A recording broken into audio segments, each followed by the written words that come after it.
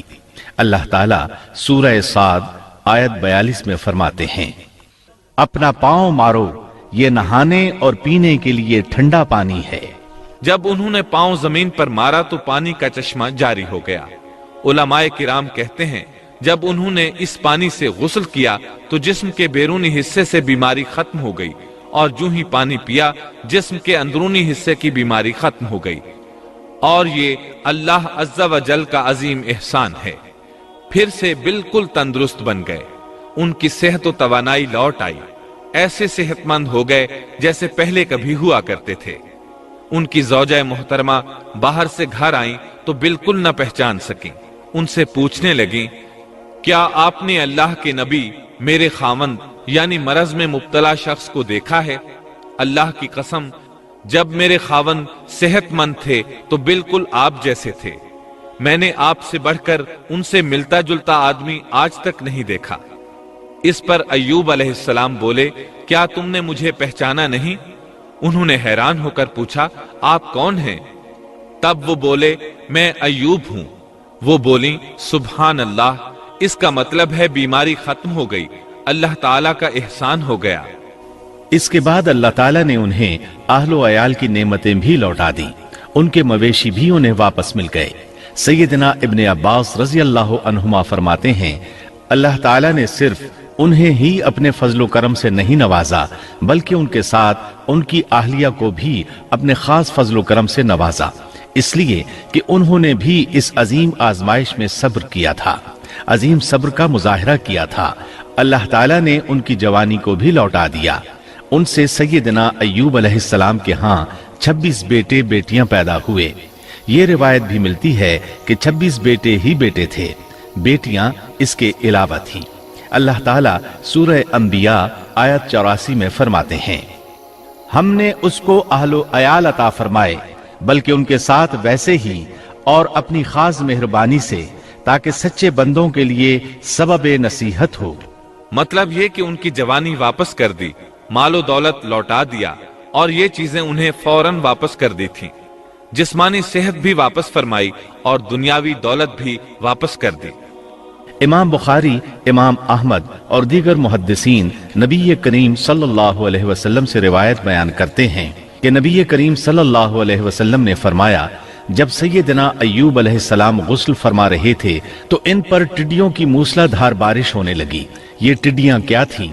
وہ سونے کی ٹڈیاں تھیں۔ اللہ تعالیٰ ان کو غسل کے دوران ہی اتارنے لگے۔ ایوب علیہ السلام نے ان کو کپڑے میں جمع کرنا شروع کیا۔ اس پر اللہ تعالیٰ نے فرمایا، اے ایوب، کیا میں نے تجھے مالدار نہیں بنا دیا؟ اس نئے نازل ہونے والے مال سے بے پرواہ نہیں بنا دیا؟ ایوب علیہ السلام نے عرض کیا، جی ہاں میرے پروردگار، لیکن میں آپ کی رحمت اور برکت سے تو بے پرواہ نہیں ہو سکتا۔ ہاں اے رب، لیکن میں تیری برکت سے دور کیسے رہ سکتا ہوں؟ ان کا مال و دولت سب واپس مل گیا، اہل و عیال بھی مل گئے، صحت بھی پلٹ آئی۔ یہ سب اللہ کے خاص فضل و کرم سے تھا اور اس عظیم صبر کے صلے میں تھا جو انہوں نے کیا تھا۔